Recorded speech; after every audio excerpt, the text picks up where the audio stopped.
बहुत विचित्र लगता है जब प्रदेश के मुख्यमंत्री बार बार झूठ बोलते हैं। कभी तो सत्य बोलना चाहिए। आप चुने हुए प्रतिनिधियों को क्या समझते हैं कि उनको कुछ मालूम ही नहीं है? मुख्यमंत्री जी को यह मालूम होना चाहिए, जो हमने आज बैठक का बहिष्कार किया, बैठक को बाइकआउट किया, इस वजह से किया कि 2 वर्ष के कार्यकाल में कांग्रेस की गवर्नमेंट के दौरान ऑपोजिशन के विधायकों की डीपीआरस नहीं बनी है।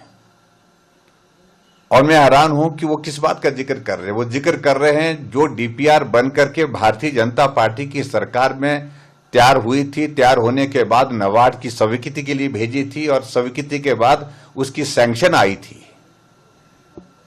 मेरी कॉन्स्टिट्यूंसी के लिए बोल रहे हैं कि 50 करोड़ रुपए सड़कों का जिक्र करें जरा, की सड़क का। मेरे विधानसभा क्षेत्र में नाबार्ड की सैंक्शन लास्ट जो है वो 17/8/2021 को आई है,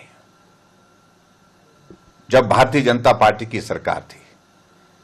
मैंने अधिकारियों से बातचीत की। अभी 2 साल के कार्यकाल में जब से मुख्यमंत्री सुखविंदर सिंह सुक्खू बने हैं, ना डीपीआर बन करके यहां शिमला पहुंच पाई है, न पहले साल की न दूसरे साल की। इसलिए उनको इस बात को स्वीकार करना चाहिए। आखिरकार कितना झूठ बोलेंगे? और जो भी डीपीआर का वो जिक्र कर रहे हैं, वो आंकड़ा कहां से निकाले? वो आंकड़ा वही आंकड़ा है जो भारतीय जनता पार्टी की सरकार के दौरान डीपीआर नाबार्ड को भेजी गई थी। स्वीकृति उसके बाद आई और स्वीकृति के बाद जो है आज वो उन कॉन्स्टिट्यूंसी में उन डीपीआर के तहत काम चला है। हम आपसे पूछ रहे हैं कि विपक्ष के हमारे जो विधायक हैं, उनकी डीपीआर 2 साल के कार्यकाल में कितनी बनकर के तैयार की, कितनी बनकर के तैयार होने के बाद कितनी आपने नाबार्ड को भेजी, कितनी नाबार्ड को भेजने के बाद कितनी उसमें स्वीकृत हुई और कितनी स्वीकृत होने के बाद कितना उसमें अमाउंट सैंक्शन हुआ। ये तमाम सारी बातें जो कह रहे हैं मुख्यमंत्री, बिल्कुल झूठ बोल रहे हैं, गुमराह कर रहे हैं। जो आंकड़े दिए गए वो तमाम सारी की सारी नाबार्ड की जो स्वीकृतियां हैं वो स्वीकृति हैं जो भारतीय जनता पार्टी के सरकार के दौरान डीपीआर नाबार्ड के लिए भेजी गई थी और उसकी स्वीकृति प्रदान हुई। प्रश्न तो आज का यह है कि आज के एनुअल प्लानिंग की बैठक में हम क्यों नहीं गए? और उसमें विषय यही है कि आपने 2 साल के कार्यकाल में एक भी डीपीआर हमारी बनने नहीं दी। डीपीआर बनने की बात जो है, डीपीआर आगे भेजने की तो बात छोड़िए, सैंक्शन की तो बात छोड़िए। ये हकीकत है और मैं मुख्यमंत्री से निवेदन करना चाहूंगा, आप प्रदेश की जनता को जो गुमराह करने की कोशिश कर रहे हैं, ये कौन अधिकारी है? ये कौन अधिकारी इतनी हिम्मत कर रहे हैं, इतनी जुर्रत कर रहे हैं जो मुख्यमंत्री को गुमराह करके झूठे आंकड़े प्रस्तुत करके वाहवाही लूटने की कोशिश कर रहे हैं? संभवतः वही अधिकारी हैं जो आने वाले समय में कुछ सारी चीजों को लेकर के अपने अनुकूल चीजें खड़ा करना चाहते हैं। मैं उन सारी चीजों का जिक्र नहीं करना चाहता हूं, मैं सिर्फ इतना ही कहना चाहता हूं, मुख्यमंत्री जी झूठ मत बोलिए।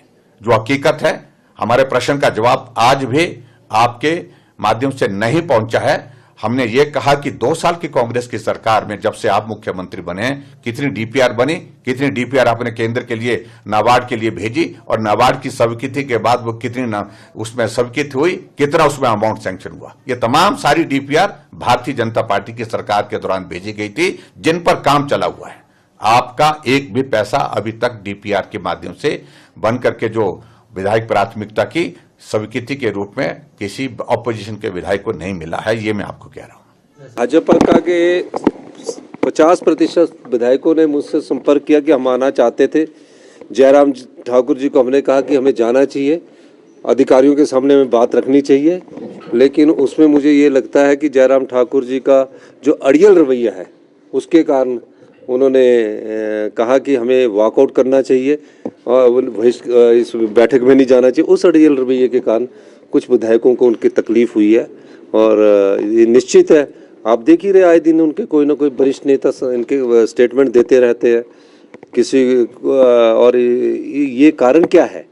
ये कारण इनको ढूंढना चाहिए और जनता की समस्याओं के लिए सरकार की जो भी बैठकें होती है उसमें इनको आना चाहिए। सर, इम्पैक्ट क्या मानते हैं आप?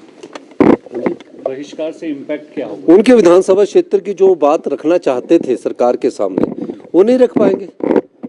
हमें तो उन विधानसभा क्षेत्रों में भी काम करेंगे। मैं सब विधानसभा क्षेत्रों में जाकर अभी मैं दौरा भी करूंगा और उनको हमने दिया है। सर, रेलवे के लिए केंद्रीय बजट में 2716 करोड़ की राशि ये स्वीकृत की गई है। देखिए 2716 करोड़ की राशि स्वीकृत की गई है। हमने ये कहा है, आपने जो राशि स्वीकृत की है, जो हमने भानुपली बिलासपुर रेल लाइन के लिए पैसा दिया है, जिसमें 75% लैंड का पैसा हमने दिया और कॉस्ट ऑफ कंस्ट्रक्शन का 50% हमने दिया है, जो तकरीबन 1100 करोड़ रुपए के करीब बनता है। आपका एस्टीमेट दुगना हो जाए, उसके कसूरवार हम नहीं हैं।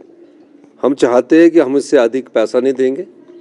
दूसरा, जो चंडीगढ़ बद्दी लाइन के लिए मैंने 186 करोड़ रुपया अपनी ट्रेजरी से दिया है, वो लाइन जल्दी बने। हमने उसमें लैंड का पूरी कीमत दे रहे हैं और 50% अपने कंस्ट्रक्शन के लिए 50% अपने खजाने से दे रहे हैं।